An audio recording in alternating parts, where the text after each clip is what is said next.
OverDrive off and running. TSN 1050 on the TSN app. Up on TSN 2. Brian Hayes, Frankie, Corrado. What's happening, Frank? How we feeling today? How we doing? All good. All good. Sports Center hit for you? Sports Center hit for me today. You want to take a guess at what I was talking about on Sports Center today? You've been the voice of Boston sports recently. I saw that one. Yes, I was the voice of Boston sports. Yeah, you're the voice of the Leafs more often than not. Right. There's not much going down other than James Harden, Blue Jays. There's not much NFL going on. I'm going to say you were probably the voice of the Blue Jays today. Yes, I happen to be a co-voice of the Blue Jays today. Myself and Steve Phillips were going back and forth on debate style? The debate style status of Vladdy Jr. Are you Stephen A. Hayes? Are you? I wouldn't go that far necessarily. Maybe Hazy B. There's got to be a Hazy B. Hazy Bayless. Something. Yeah, that could be it too. Bayless. That could be it. In the eyes of many. That's probably how I would be defined. Yeah. But yeah, we were talking about Vladdy. And, the stats are what they are. They're just not flattering stats. No. They're really unflattering stats. And like Fangraphs has got him at a .4 wins above replacement. He's got a plus 116 OPS. Or 116 OPS plus. That is tied with Whit Merrifield. And Whit's having a good year for Whit. That's the crazy thing. Everyone you talk to for Whit, it's great. You get the temperature of Jays Nation. It's like, oh, Whit Merrifield. This guy is such a player, leadoff guy. What a season he's having. But Vladdy's got to be a superstar. Yeah, that's the expectation. That's how this team is built. And they've got the rotation. They've got the back end of the bullpen. They're in a playoff spot, albeit they're only a game clear of Seattle. Bichette's coming off the IL. I think we see him tomorrow, if not certainly this weekend in Cincinnati. But this team is built around Bo Bichette, Vladimir Guerrero Jr. Bichette has absolutely carried his weight. Oh, yeah. Like, Bo has gone above and beyond. Bo's been outstanding. Vladdy has not. And Vladdy's kind of the poster boy of what's been so frustrating about this team is underperforming, underwhelming, high expectations, yet just can't get it done. He's hit into 17 double plays this year, which I think is the fifth highest total of any player in Major League Baseball. Crazy. And 18 home runs, got a 7.76 OPS. Like those are good numbers, but they're not superstar numbers. No. And he's got to be a superstar at some point for them to, I think, clearly, to unlock really what their potential is. And even last night, like I know Espinal gets charged with that error, and it's not a great throw, but watch baseball highlights from every game. There's guys picking those out of the dirt. It happens. Espinal had a lot of time to make that throw. He obviously made a mistake. Like, it's almost a two-way street there. Like, Vladdy could help a brother out there with that. Yeah, Espinal is not in a good place right now. Like, Espinal is not a guy you want seeing in the lineup every day. Paul DeJong, not someone you want to see with a bat anywhere close to his hands. It's a disaster at the plate. Yeah. But when Chapman's out of the lineup, Bichette's out of the lineup. That's what you got. That's what you got. That's what happens when you deal with injuries. Like, you're just, these are replacement players, quite literally replacement players. Yep. They're bench guys, they're depth pieces, and you're not going to get massive production. But Espinal's really fallen off. He was an all-star a year ago. And I feel like after the all-star game, things started to trickle downwards for him last year. We're talking a calendar year of this guy really, really struggling. It's not like he just showed up. But so the Jays are going to start a series in Cincinnati. Mm-hmm. And I saw that the last time they played there was June 22nd, 2014. Are you aware of this? I remember some wild statistic or wild ending of a game. What happened that weekend? I don't know what happened. I know the lineup that the Blue Jays iced that weekend. Do you care to? Yeah, go ahead. Break it down. Do you know who was batting leadoff for them? I have no idea. Muni Kawasaki. Muni Kawasaki. And he was playing shortstop. Muni was leading off and playing short. Yeah. And probably doing every post-game interview. Yes, about like diarrhea. Man, the other guys loved interviewing Muni Kawasaki. But he's the every perfect. single game. He was the perfect guy to have in the dugout because anytime there was a big hit, like the following year in 2015, anytime there was a big hit, it was like the camera was going right to Kawasaki and it was going to be all over him. Yeah, he was more of a cheerleader than an actual Major League Baseball player. I mean, that became the issue. Ace Kawasaki. He was Ace Kawasaki. He was ace because it got to a point where it got. I remember it being somewhat polarizing within the fan base because everyone loved what he represented. He had this huge personality and was a fun guy, and he understood like this is an amazing moment. I can't believe I'm up here. I'm sure Kawasaki himself looked at the lineup card that day and said, "What the hell's going on here? I'm playing short and I'm leading off." But he loved it. But he was constantly in a good mood. He was energetic. To your point, he was top step Muni. He was going nuts. He laid down a bloop single. He's up there giving you a standing ovation at the top steps of the dugout. So a portion of the fan base attached themselves to the positive story of Muni Kawasaki. And then there was the other portion of the fan base that I happened to reside in when I was talking about this team. No, saying, that doesn't sound like you. guys, look at the production. It's a mess. Like, I don't want to be the bad guy here. Yeah. And then I remember getting roasted. Like, you talk about people writing in saying, leave him alone. He's a good dude. Yeah, there's old grumpy. Like, what do you want me to say, Old grumpy man? pants again, eh? Yeah, what do you want me to say? I'm just telling you the honest truth. So he was batting leadoff. So when we think about the Jays and who they have in the lineup, like it could be worse. Oh, absolutely. They went Kawasaki into Melky Cabrera. Melky was hitting second. Wow, Melky was still around at that point. In left field. Yeah. Grappa, you have some sort of reference on what I'm talking about? Like, because I saw something trending recently about them in Cincinnati that weekend back in 2014. Yeah, so it looks like they, I believe it was the first game of the series. They erased an 8-run deficit, which was the second biggest comeback in franchise history. Yeah, it's a couple unfamiliar names here. Mm-hmm. Dustin McGowan getting the win. Wow, mutton chops. Deanna Navarro played a role in it. Eric Kratz, Melky Cabrera, like Aroldis Chapman got the loss, and that was when it was like early on in his career, and Chapman was just absolutely dominating everyone. So even for what I'm sure would have been a somewhat underwhelming Jays team that year, I feel like that would have been a big one, getting a win off Chapman. That would have been. That's what I think I saw trending was Chapman coming in and blowing the save, and that's wild that's 14, and the next year they're in the ALCS. Well, and even like, to go back to the trade deadline, they were 7 games out at the time. Yeah. Right? Like they weren't exactly a barn burner team leading up to that,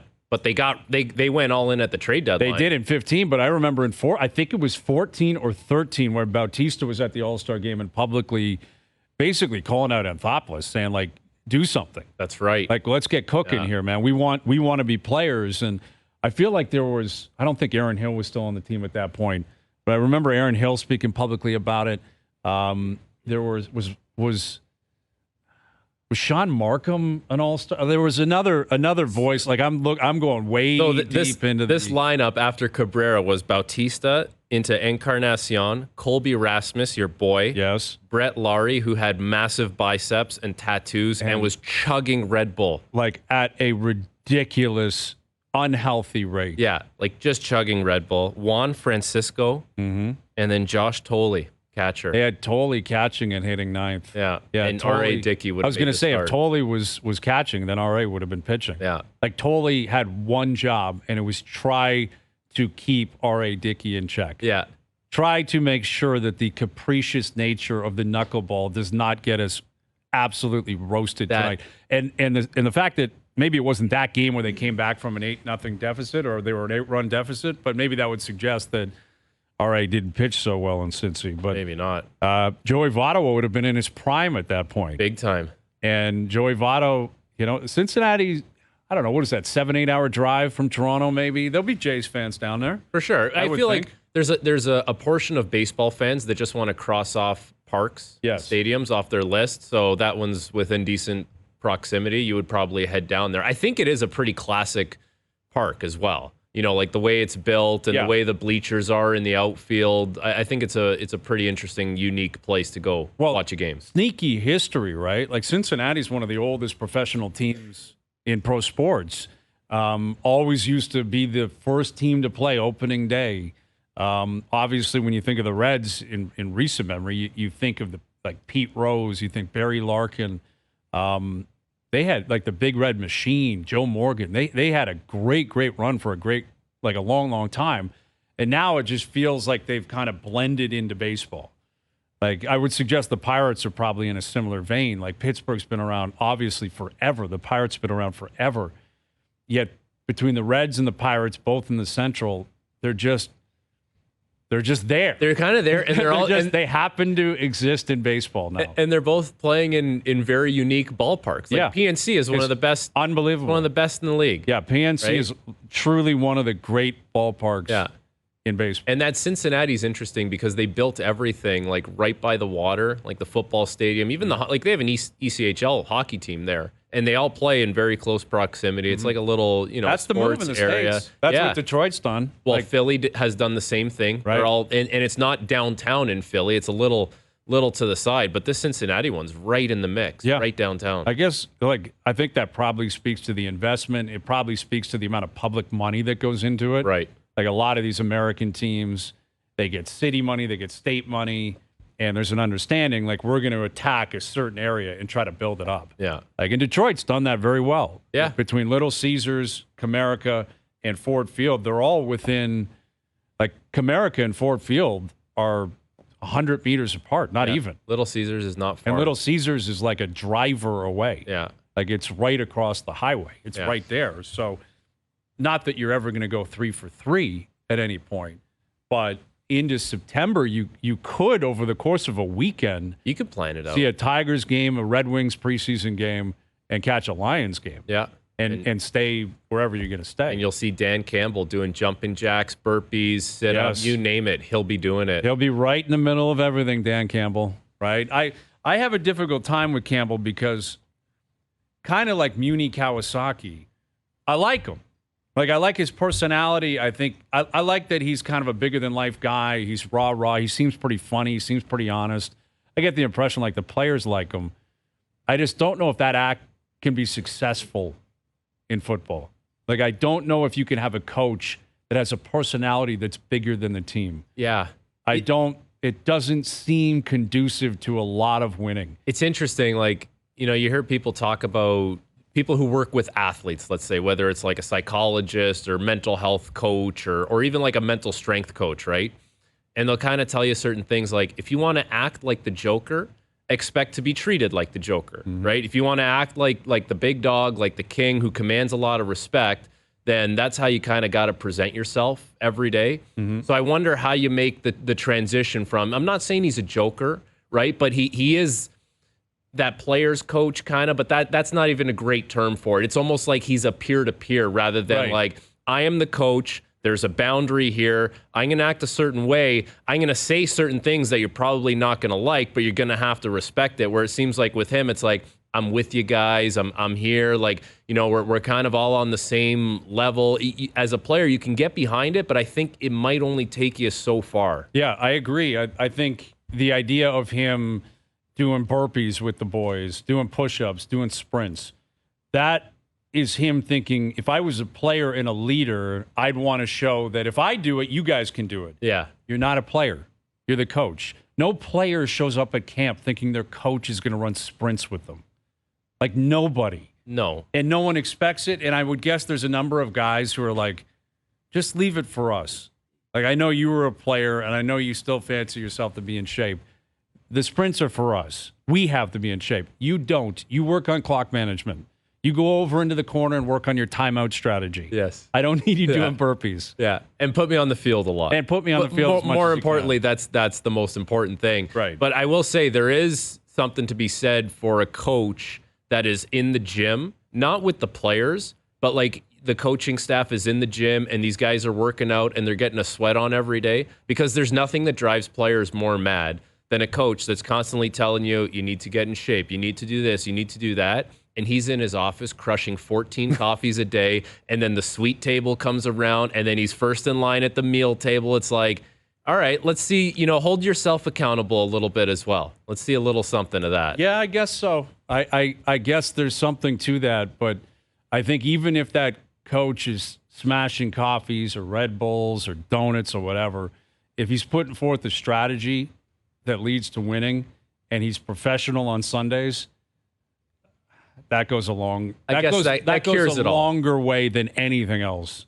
It's right? more if it's mediocre. You know, or you're Yes. not happy with your role, and you're like, look at this. This guy. guy's a bozo. This guy's such a bozo. Exactly. Like he's never put on workout clothes. He walks around in his stupid golf shirt and his khakis, and he doesn't even look like he's going to break a sweat today. Right.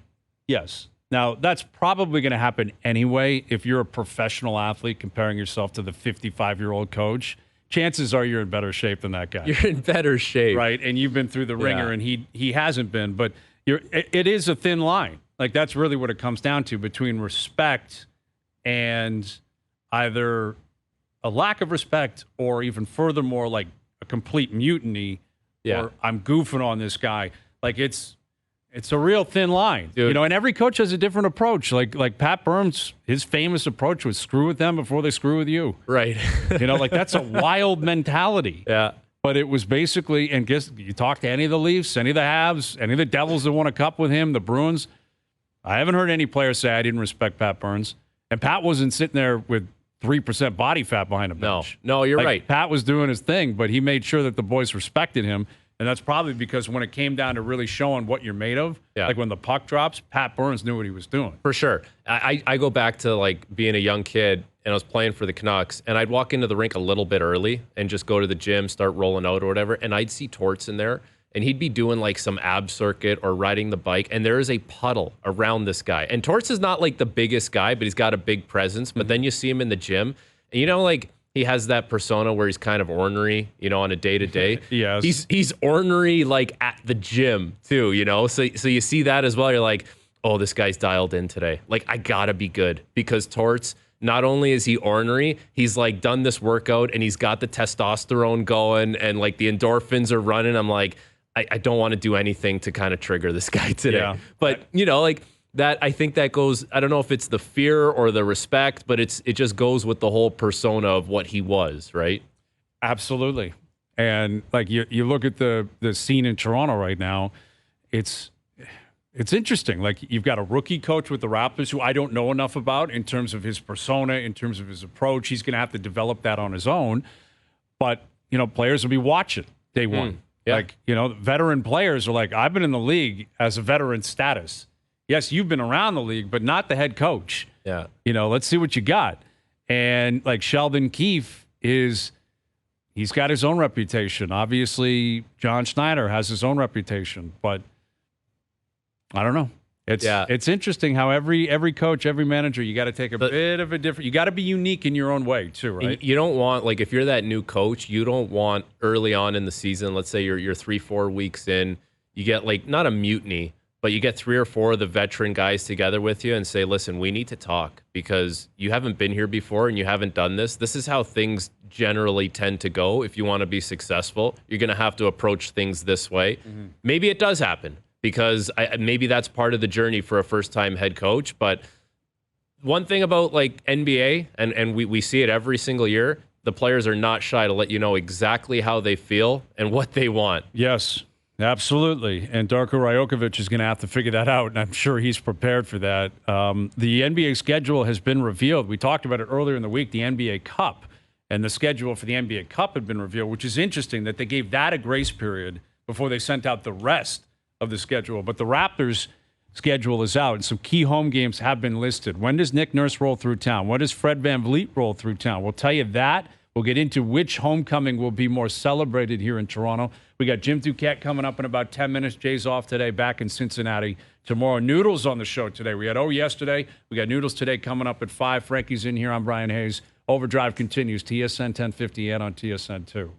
OverDrive continues, brought to you by FanDuel, bringing you everything from the opening line to the final score. We'll get to our best bets. Brought to you by FanDuel later this afternoon. Jim Duquette coming up in a moment, former MLB GM, MLB Network radio host. The NBA schedule's out. Some key home dates, courtesy of our boy Josh Lewenberg. Fred VanVleet will return February 9th. Obviously only coming once now that he's in the West. Opening night, October 25th against Minnesota. Nick Nurse makes his return October 28th. So Nurse will be up here twice, October 28th and March 31st. VanVleet versus Nurse. Which do you think causes more of a stir? Which return? Ooh.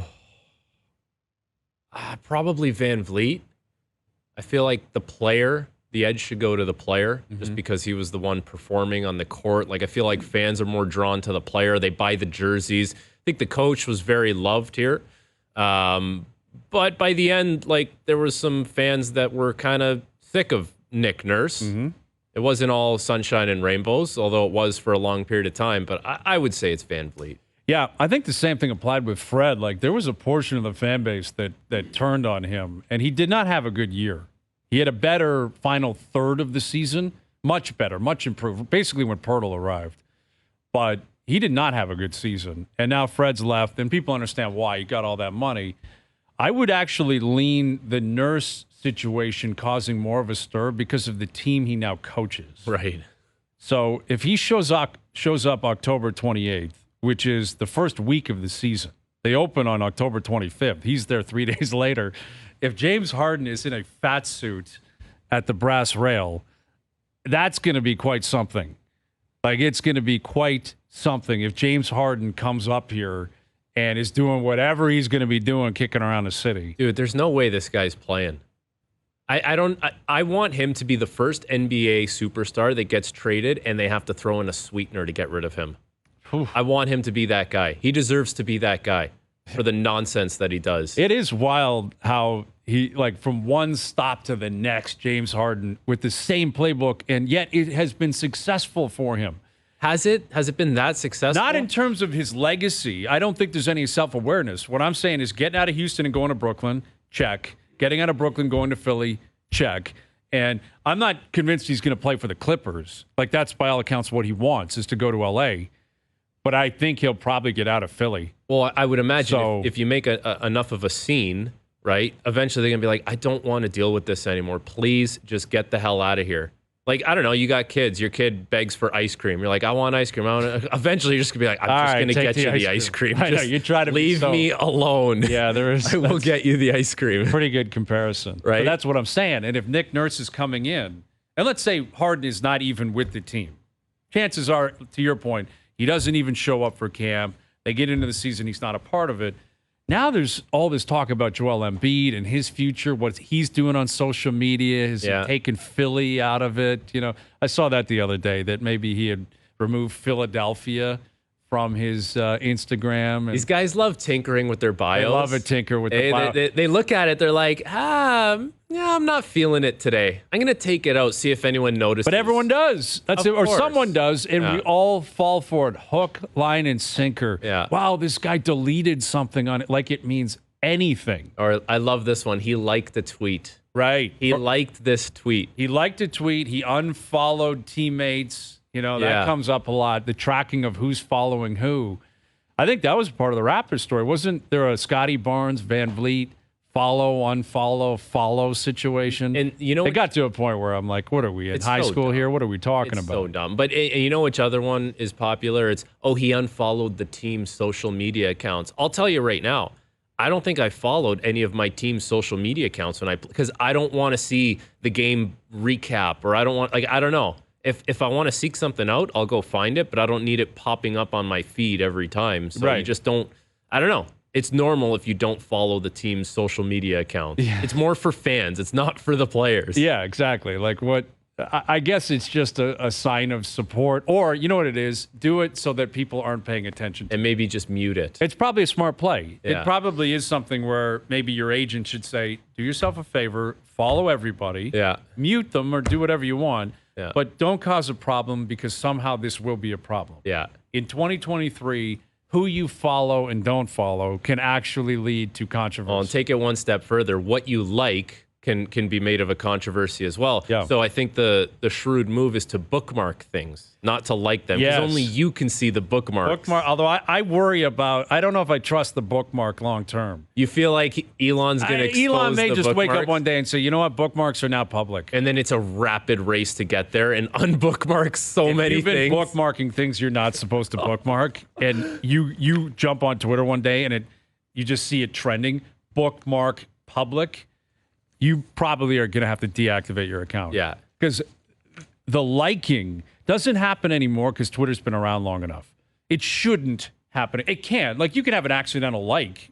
You're scrolling through, you don't even realize you like something. That's early in the morning. You just woke up. You're Exactly. like you're scrolling like, oh, but I fell asleep. I hope I didn't like something by accident. You don't even know. Yeah. You know, and sometimes that can happen, and you might look back, and not even saying that you've liked something that's offside or whatever. It's just, why would I like that? That has nothing to do with me.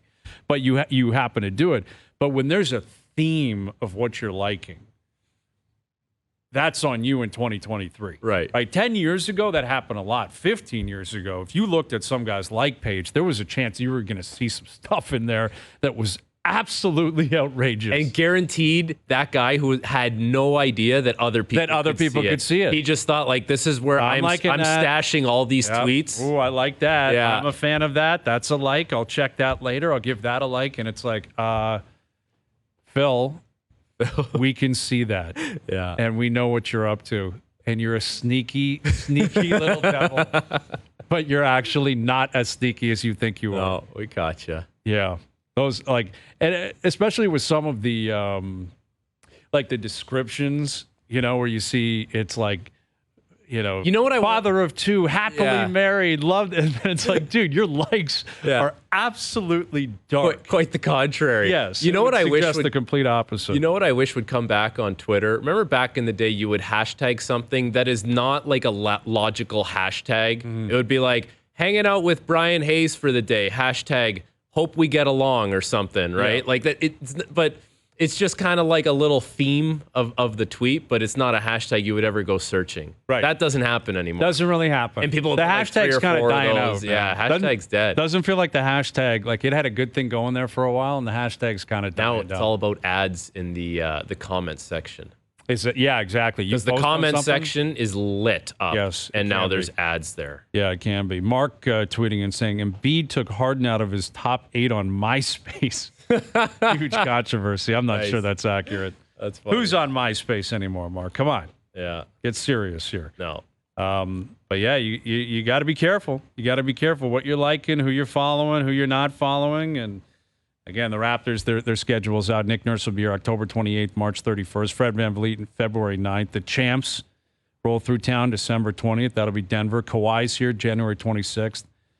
And LeBron and the Lakers April 2nd. So LeBron and the Lakers late in the season rolling through town. Okay. So, he was just take here. it for what it's worth. Yeah, he's up here all the time in early August. He does Caravana. Yes, right? he He's does. always here. He's always here. Yeah, like LeBron, I think he sponsors a party or hosts a party. Yeah. I don't know where it is, but like that's probably a tough ticket to get into, I would think. Oh, I bet. Like if LeBron's in town throwing a party, probably pretty exclusive. So or you got to pay a big ticket to get in. What would be a harder party to get into? Let's say LeBron is throwing a party in Yorkville. Drake is throwing a party at the Bridle Path. Mm-hmm. What's the harder one to get into? I would say it's probably still Drake. I think so. I think especially if it's at his house. Yes. If it's at his house, then I would think security as it is very, very extensive.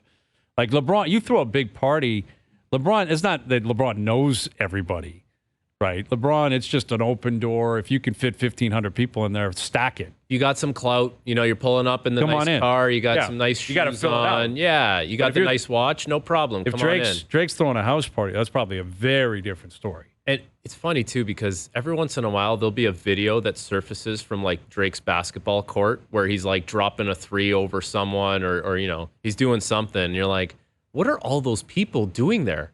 Like, there is a lot of people in his house at any given time. There's a lot of people. He's got a lot of hangers. I would be I don't care how big your house is. I would be so uncomfortable with that many people in my house. Mm-hmm. Like even if I had a house that big, I'd be like, it's like me, like my little crew, and it's like, okay, come over, but then you got to go after. Yeah, like, everyone's there's no hanging around here. Yeah, and it's not every day. It can't be every day. You can't have people in your house every single day.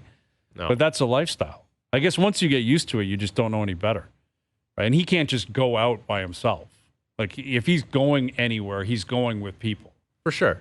Right? I would just get afraid that, like, what if someone doesn't leave? Or what if someone, like, stays behind? Like, what if they, like, get into these weird nooks and crannies in my... This is what I'm thinking about the whole time. I can't relax. Yeah, exactly. It still is your house. Yeah. And even with that amount of money, and I'm sure he's got staff, I'm sure it's, it's not like he's taking the garbage out. I don't think he's vacuuming before company comes over. Can you imagine he's pulling out the Dyson and going for a little vacuum? I hope that everything. happens. I hope Drake is still like aware of where the Dyson is in the house. The Dyson. You know, if there's an issue on the kitchen floor, he knows that he can sweep that up. Like he's capable of being like, obviously he's capable, but that he'll do it and be like, I don't need to call someone in to do this. Yeah, he can do it. Like he's got to have a staff. I don't think he's got Neymar's staff over in Saudi Arabia. Right. Like that's a total, like Neymar with his new deal has a mansion fully staffed. Like what is that?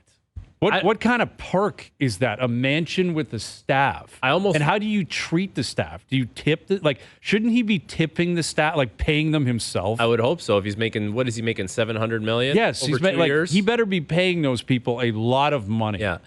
I wonder, where do you draw the line as far as, okay, I can do this myself, but I'm going to call someone from my staff for this thing? I don't know. Mm-hmm. I feel like if you have a staff, you're like, well, I got to keep people busy. Well, that's another they're employed here. Like, I got to make use of this. Right. So. I'm supposed to. Like, you know, I'm sure the staff is like, all right, this is what we're going to be doing. Yeah. Is it a WhatsApp group? It's like a WhatsApp group chat. I know. I'm kind of fascinated. Now it's like, I'm fascinated by Neymar's staff. Hey, Skip Hayes, can I get something over here? Like, because getting that kind of access, like that's superstardom where you can call someone up and just say, this is what I'm looking for, and I need it quick. Yeah. Because those were the famous stories of Elvis back in the day, like when he was big, like literally and figuratively, you know, towards the end of his life, like in Memphis and stuff, he'd have access. He'd call up whatever he needed to, whenever he needed to. Boom, they'd fly it over. Yeah. Like apparently he was a big KFC guy, like massive KFC guy. And he'd call up at like 3 a.m, call the manager down the street. Guy'd wake up out of a stupor, be like, all right, give me an hour. For Elvis, no problem, right? Are the Kings calling? Yeah, give me an hour. Or you wake up in the morning, you fire up the WhatsApp, you're like, I'm feeling like ribeyes tonight. Right. Can we make that happen? And then you make a change at like 2 p.m. Oh, so gutless. It's so gutless. And then everyone's they're just plotting revenge. Right. They're like, look at this guy. This guy's such a loser. He's such a clown. We hate our boss. That's what he wanted this morning, and now he's bigger and better than everyone else, and he's decided to change his mind. Taylor Swift is that big now. Well, that is the report out there that T Swift, I guess maybe the NFL and whoever is the title sponsor of the halftime show, I think Usually it had been Pepsi in the past, was looking at getting T Swift to do it this year. And I guess the reports are indicating that basically she's too big for that. And honestly, I'm not surprised. Yeah. Like when you consider the magnitude of this woman's tour, like the major cities she's taking over, the economic boost she is supplying, the amount of demand. She sold out the Rogers Center 16 months in advance on a 6-night show. She could add in, she could play the Sunday, Monday, Tuesday, Wednesday and just load it up. Like she could go Thursday to the next Sunday. She could play 10, 11 shows in a row. I think she'd sell them out. Sell out in 30 seconds. In 30 seconds, people would be like, we're buying those. And that's how big she is, how popular she is, how much of a standalone act she is. She likely looks at the Super Bowl and goes, why would I waste my time with that? I bet one day... What do I need the Super Bowl for? I think one day she will play the Super Bowl. I have a feeling it has something to do with her old manager, who owns a lot of the rights to those old songs. So what she's been doing is like re-recording them and re-releasing them, like she gets the rights to them. And I don't think she's done yet with like there's some mega songs there, right? And you know the way it works. You play a Super Bowl halftime show, everyone's going on Spotify, everyone's going on Apple Music. The boost that you get as an artist from that is massive. But she doesn't need it right now. Well, she doesn't even need it. But I think for her, she's so big and she's so popular, she'll say, you know what? Screw you, old manager. I'm not giving you that because I'll wait and I'll do all my new songs and then I'll get that and you get nothing out of it. Well, that very well could be her plan and it could happen long time. I wouldn't be surprised at some point in the next 30 years Taylor Swift played the Super Bowl. But there is a part of me that thinks North America anyway is Taylor Swift out. You know, we're a little bit Swifted out. You know, it's been so prevalent for like 4 or 5 months. T Swift, Eras Tour. Yeah. And I wonder if there's a part of her that's like, I just made people pay a lot of money and created a massive demand. Now I'm going to give it for free at the Super Bowl. Are you going to... little good faith, Are you though? going to feel cheated a little bit if you're like, man, I paid the dime and there it is? Although, listen, she's playing like 46-song, 3-hour and 20-minute sets. Yeah. That's not happening at halftime. No. That might be a part of it, too. She's like, I can't reduce this to 15 minutes. Also, I need more time. It's a very heavily scrutinized thing, the Super Bowl halftime show, right? Like everyone's on Twitter at the same time. Everyone's at parties Everyone's with their got friends. a take. And Everyone. it's like a wedding, right? It's a great event. Your best friends are getting married. But at the end of the day, everyone's sitting there judging your wet. How was the food? How was the bar? The music kind of sucked. Like, I don't talk about the flowers, but I'm sure like there's people like, the flowers, the decor. You know what I mean? And it's like she's putting her heart and soul into everything she does. Like you said, 3-hour shows. She's got some of the biggest songs of the past decade, and she's like, "Why am I going to expose myself to that? Yeah.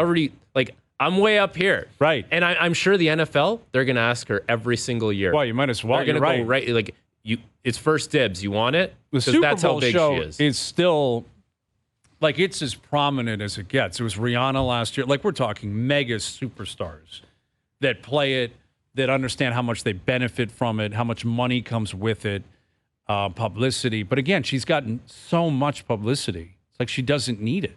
No. That's how big it's been the last 4 or 5 months of Taylor Swift, that the Super Bowl is like an unnecessary hassle. It's wild. It's crazy. No, it's crazy to be really that is. big. It really is. Yeah, that's who she is, man. All right, Jamie Noodles McLennan coming up. Noodles was hacked on Twitter recently. So we got to maybe get to the bottom of that. He's a crypto bro now. He really is. You talk bro. about likes, man. Noodles was getting into some weird places. Jonathan Toews has issued a statement saying goodbye to the Chicago Blackhawks. Is it goodbye to his career in general? We'll get into that and more with Noodles, and obviously continue to look ahead to Jays Reds starting tomorrow night in Cincinnati. Frankie Corrado in here on Bryan Hayes. OverDrive continues. TSN 1050 and on the TSN app. All right, Noodles coming up in about 20 minutes. See Jonathan Toews issuing a thank you to Chicago. Yep. Which I guess now that we're deep into the summer and he hasn't re-signed there, I'm sure he's been made well aware of the fact that he's not returning. Yeah. And the question becomes, does anyone sign Toews? Does he want to continue to play? He's had so many health issues. Yeah, I thought I saw something that he's willing to take this year off and try again next season, the following year. Which, listen, at his age is going to be very difficult to do. Yes. But I'm sure there would be teams that would look at it and say, I'd love to bring in Jonathan Toews at a low price and see how he can fit in and help your team. Yeah, I wonder if it's more wink, wink, nudge, nudge. Can I call you in like early Feb? Right. Can you take 6-7 months off here and I'll call you middle of January, early February and see if you're in the gym and working out. Really twist your arm on it. And then before the deadline and the rosters lock in, here's a league minimum deal, jump on board, see what you got. Well, it's interesting because Kane is in that somewhat Gonna be in similar the same situation, right? Like he's coming off the hip resurfacing surgery. He's got a good opportunity to let the season start and see who's going to be good. Like, who do you think is for real? And if you value winning, you can slide in somewhere on a value contract and make another run at it. Yeah, and I think this is the right play in Chicago. As much as you appreciate these legends and their numbers are going to be retired, they are probably statue-worthy players. Jonathan Toews, Patrick Kane. It's Bedard's show now. Yeah. Like, you need to officially turn the page over, and now it is, right? Quenneville's gone, Bowman's gone, Toews, Kane, Keith, Seabrook, they're all gone, and it's a completely new era in Chicago, and it revolves around Connor Bedard. And they have the guys like Tate, like people would say, why didn't you leave Jonathan Toews around, be that good veteran guy? Well, they brought in Corey Perry, they brought in Nick Foligno, and they paid pretty hefty price at $4 million each guy to do so. So they're still going to have that guy that's been around and been very successful to help kind of guide and mentor this kid. So, yeah, it really is the finishing touch of the end of an era in Chicago and what was a very dominant era for that team. It was. Yeah, it really was. I mean, they were a dynasty. They were. They won three cups in 6 years. You got multiple Hall of Famers, bunch of guys who were on the Team Canada, Team USA, 2010, 2014 teams. Always deep in the playoffs. Always even when they didn't win, you knew they were going deep in the playoffs. And I don't They were know, a phenomenal team. like, Phenomenal. You're a little older than me, so you've seen some different like dynasties come and go, and you could say like, for me watching Chicago in the playoffs every year, that was very fun. I don't know, something about those teams, the way they played, the way they were constructed. I loved watching that team. And I'm sure if you go like the Penguins are probably the same way. If you go back a little further, the Detroit Red Wings in the early 2000s. I'm not going to say New Jersey because that was like that trap kind of hockey. They weren't fun, but it wasn't appreciation for what they did. Yeah, but I don't know, something about Chicago being deep in the playoffs and the buzz in that building and the players that were involved. You're very drawn to it as a fan, or at least I was. No, without question. I think you have to appreciate greatness, but it's even easier to appreciate if you do it in an entertaining way. And I would reference the Golden State Warriors as an example of that. Golden State is a blast to watch play. Watching Steph play is wild. When KD was with them, you could hate on them all you want because it was such a ridiculous amount of talent. It was basically unfair. You knew they were going to win. It was a formality. But they still went out there and did it, and they did it with a pizzazz that was like basically unprecedented. Yeah. And I'm not sure will be replicated ever again based on the way they played. And Chicago had a similar flair in terms of the way that they played, the way that they were built, the different personalities, the different skill sets. I think the fact that it was Chicago and that was kind of a dormant team and fan base for a long time. I don't know if people and know they finally this. came alive. Like at one point there, and I'm sure people know, but like at one point their games weren't even on television in Chicago. It was like you had to go to the game. The owner said like, no, you got to go to the game if you want to watch it. We're not putting it on television for free for you to watch.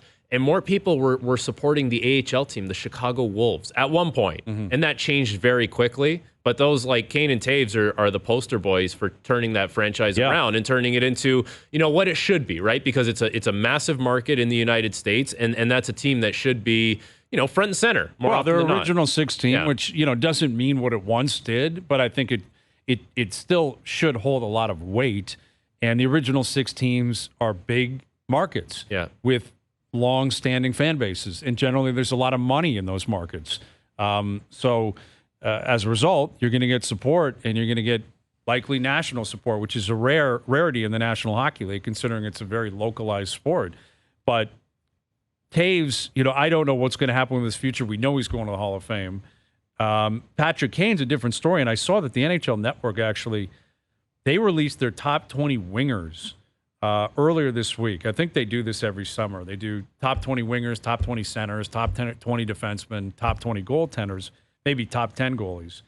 They actually had Patrick Kane ranked 20th. Interesting, eh?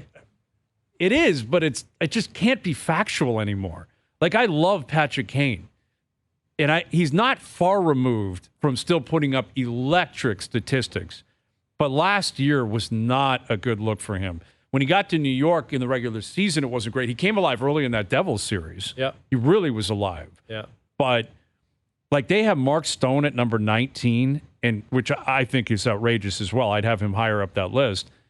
But the idea that Kane and Stone are jockeying for position, without going through the whole list, I don't see Patrick Kane as a top 20 winger in the league anymore. No, there's so many guys that have too kind many of other surpassed it. quality young players in the league. It's a legacy that thing, are healthy, right? Like it's a legacy thing. It's a respect thing for sure. But I mean, we're going to be doing our top 50 players soon. Yes. Right? And it'll be interesting because where do you put Patrick Kane? Because he's not starting the season on any It's not in my top 50. Right. No chance. Where's Jonathan Huberdeau going to be after a 54-point season? Like, I had Huberdeau 21st on my top 50 last year. He ain't going to be 21 on my list this year. No, and this he can't be. You can't, but it is a projection for the season. Well, and that's what we do. It's not a projection. a reflection of what you've done. It's a projection, and he could have a bounce back year. Well, that's what I was going to say. Like, ours is a projection. NHL networks might just be, okay, who do you think? Sure. On any given night, who's better than who? Right. But again, even without coming up with a number of names, and this is not about jumping on Kane. Kane's one of the all-time great players. I think there's at least 20 wingers who I would put in front of him in terms of what they can produce right now in the NHL. I think what will be interesting with the top 50 practice is where Connor Bedard ends up. Because I guarantee you there will be people in this building that will put him in the top 10. I think someone will put him in the top 10. I think the Quizmaster... He shouldn't be in the top 10. He will not be a top 10 player in the league this year. I do not picture that being a possibility. If the Quizmaster is listening... 18 on a terrible team. Yeah. Also, if the Quizmaster is listening, he should stipulate, like, maybe we're not including Connor Bedard in this because he hasn't played an NHL game yet. I think he's got to be included. He wants it in there for sure. You know the Quizmaster wants him included, and I think the Quizmaster... He may be whipping up some votes. Dude, you know who's he may put call him some top 10. people and just say, hey, don't forget Connor Bedard's got a chance of doing something crazy here. You know exactly who's putting him in the top 10, and he sits right in the middle. Yeah, the O-Dog will. The O-Dog will have him, and he will omit someone that will be ridiculous. Like Cale Makar, he'll forget. He'll forget Makar, and he'll have Bedard like fourth. No way. I think it's a possibility. I do. But like Bedard... I think I'll have him in my top 50. I think. But he's not going to be in the top 20 for me. No. 18 years old on a brutal team. Hasn't played a game yet. Yeah, exactly. Like if I'm projecting for the next decade, that's a totally different story. Yeah. But for 23, 24, I can't get crazy yet with Bedard. I can't. Hour 2 coming up. Noodles will join us. We'll get his take on this. OverDrive continues. TSN 1050 and on TSN 2.